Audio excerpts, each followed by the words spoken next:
অবশ্যই ভালো লাগছে, আর আশা করছি সবারই ভালো লাগবে রেস্টুরেন্টটাতে এসে। আর এখানে অবশ্যই চেষ্টা করা হচ্ছে একটা ছাদের তলায় সব ধরনের খাবার সবাইকে সার্ভ করার জন্য। আর সবাইকে বলবো বারবার করে রেস্টুরেন্টটাতে একবার অন্তত ভিজিট করতে।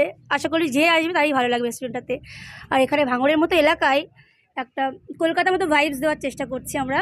আর রেস্টুরেন্টটা মানে এনভায়রনমেন্টটাও সুন্দর, আর সবারই ভালো লাগবে। এখানে খাবারও ভালো কোয়ালিটিরই পাওয়া যাবে। বিরিয়ানি, পোলাও, চাইনিজ আইটেম, আপনার নানা রকম আরও অনেক আইটেম আছে। সকাল থেকে 10টা। মানে রাত পর্যন্ত? হ্যাঁ, রাত পর্যন্ত। এখানে কোন কোন খাবার পাওয়া যাবে জানেন? সব ধরনের মোটামুটি পাওয়া যাবে, যেগুলো আর কি থাকে সব রেস্টুরেন্টে বা ধাবাতে তেমনই।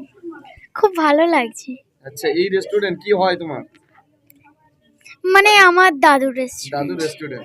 আচ্ছা, কলকাতায় গিয়েছো এর আগে রেস্টুরেন্ট? হ্যাঁ, সেটা বাড়ির দাদু রেস্টুরেন্ট, মানে বন্ধু বান্ধবীদেরকে কি বলবে? বলবো এটা আমাদের রেস্টুরেন্ট, এটা